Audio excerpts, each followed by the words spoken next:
I called Todd Barclay. Thank you very much for the opportunity to speak on the Harmful Digital Communications Bill and its, in this reading, Mr Speaker. And I'm pleased that that was only a half call because that inaccurate, misinformed dribble by the previous member was utterly unacceptable. It clearly shows that she hasn't read the bill or hasn't paid any attention through the passing of this legislation, where her accusation that material has to be left up online for 48 hours is completely false. It is to be up to 48 hours, as the Minister's already articulated. So it would be helpful if the Labor Party is going to be opposing legislation that they actually know what they're opposing before they stand up in opposition.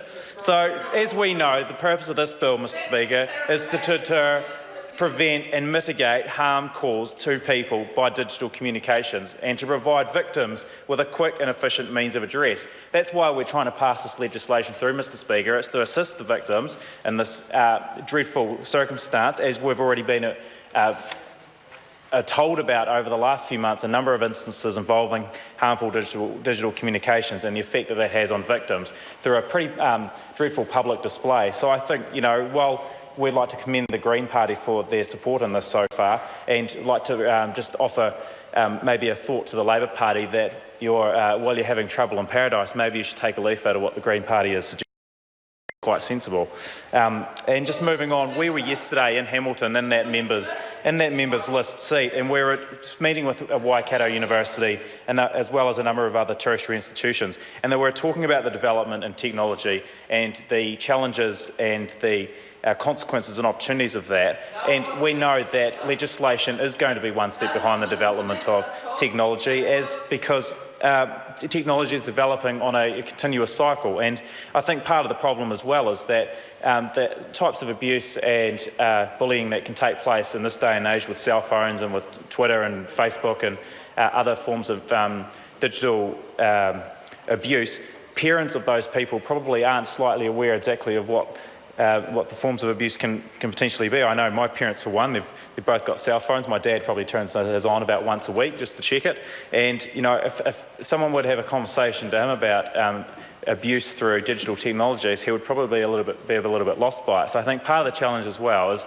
trying to inform parents and caregivers of children about the effects and the quite significant effects that harm through digital means can have. And this is what some of the steps in this bill, but also in addition to what Ministry of Education are doing, will work to achieve. And I wanted to focus a little bit on the education side, Mr Speaker, because as the Law Commission has found, that 1 in 10 New Zealanders have experienced harmful communications on the internet, and that number doubles for those aged between 19 and 29. But it shows that 1 in 5 New Zealand high school students experience some form of cyberbullying or harassment. In the Ministry of Education, I was working in Hekia Parata's office at the time that the previous Minister, Collins, initiated conversations around this bill, and I can say that both Minister Parata and the Ministry of Education were very keen to be a part of the development of this bill, because one of the constant issues that are being reported by schools, both to the Ministry of Education and to parents, is the effects of bullying and that has on the student population, and also the flow-on effects of truancy as well. A lot of people are leaving, not showing up to school because of the effects that bullying has on them. So it's quite a complicated area, and the Ministry of Education and schools are have been looking for extended avenues in order to help them address this serious issue. And it's a complicated issue as well, given the complexities that the involvement of technology involves, Mr Speaker. And I think the devastating impact that cyberbullying can have can't be underestimated, particularly when it comes to young people. And it's contributing to, as I said, increased truancy and the failure at school and emotional problems such as depression, self-harm and suicide. In 2011, there were 93 male youth suicides in New Zealand and 31 female youth suicides. But what I found quite puzzling coming from a rural electorate is that the higher rate of suicide, there was a higher rate of suicide in rural areas than urban areas, Mr Speaker. And I think a contributing factor to that is the effect of digital bullying through the instantaneous links with relation to Facebook and Twitter and cell phone usage. And the more that we can be doing in this space to address the harms that it has on individuals and families, both emotionally mentally and physically in some cases, the flow-on effect of that, we should be doing everything we can. And it's why it's great to have a cross-party approach, I think, to issues such as bullying and mental health related issues. And so, again, it was quite concerning when the Labor Party firstly the previous member consider the implications of this bill when she was standing up attacking the minister, who has actually been answering some of her questions on the floor here tonight, where had the member actually read the bill and read the implications of it, half those questions would have been answered.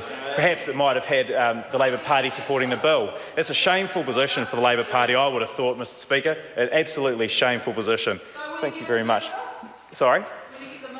I think that the member should potentially start reading the bill again and then revise their position and then consider whether or not that's something that she would like to do.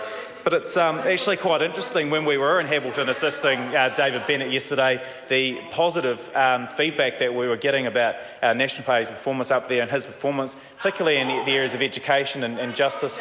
And it's a bit of a shame that the previous member has gone round standing in a number of seats around the Hamilton area, and she seems to be our biggest asset, actually, when it comes to campaigning in Hamilton, as we were hearing yesterday, Mr Speaker. But getting back onto the purpose of this bill and the changes to the criminal law system was around particularly creating a new offence of posting of harmful digital communications with the intent of causing harm, Mr Speaker. And it would apply to communications that are grossly offensive or indecent, obscene, menacing or knowingly false. And the offence will also cover serious instances, intimate recordings being published online without a person's consent as well, Mr Speaker, and it will carry a maximum penalty of 2 years imprisonment. And I think some of the concerns raised today was around the potential and criminalisation of children. I think, as we've already discussed, Mr Speaker, this is we're trying to use other approaches as opposed to going straight to the courts to deal with this issue, but in serious cases where there is repetition and there is serious misconduct in this space, at the end of the day there are victims that are detrimentally affected by this, and it could even cost some of these people their lives. So in fact, if it does end up criminalising a child over with the chance of saving the life of another, and I think that's just something that we're going to have to deal with, and I think on balance the general public would support that view. So it's a serious matter that we're dealing with, and it's not something that we want to take lightly. And as we know, any prevention that can take place to prevent a child from getting into the youth justice system, we would be wanting to do because of the spiral effects that can have on downstream. Another thing as well, Mr Speaker, is that this legislation's been echoed on Australian, UK and the United States, who already have similar offences that criminalise communications that cause serious distress and mental harm. So on the one hand, where we've got an opposition that's saying we need to be doing more in this space to prevent mental illness and to try and get on top of the issue of bullying. When we try and do that as part of a wider package of reforms, including areas such as education, social welfare and justice, we're getting shut down and we're not getting a lack of support from them with that regard, Mr Speaker. So it's a bit confusing exactly what the opposition expects us to do and thinks that we should be doing in that space. But just just going back to the education aspect in terms of what will be done to address cyberbullying in schools and of school-aged children, there are a number of programs that are currently in place throughout the education system, particularly the National Administration Guideline number 5, which requires boards of trustees to provide a safe physical and emotional environment. This includes addressing the issue of bullying and including cyberbullying, Mr Speaker, and the Bullying Prevention Advisory Group, which was established and chaired by the Secretary for Education, Peter Hughes, is working on this issue with teachers, principals and parents across a wide range of schools currently. And constantly there's an updated edition of a document that records and reports on success in this area, which can be found on the Ministry of Education website. There are also a number of other avenues, such as the Online Safety Advisory Group, which was recently produced a publication entitled Digital Technology Safe and Responsible Use in Schools, which has been developed to aid schools in addressing this issue as well.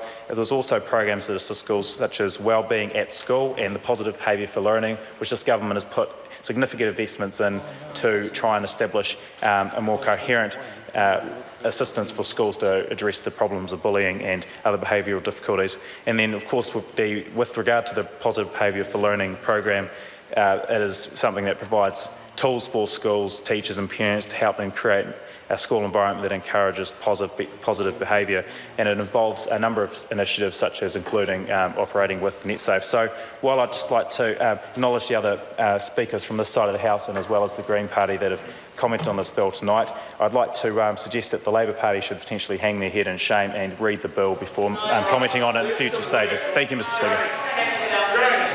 The Honourable David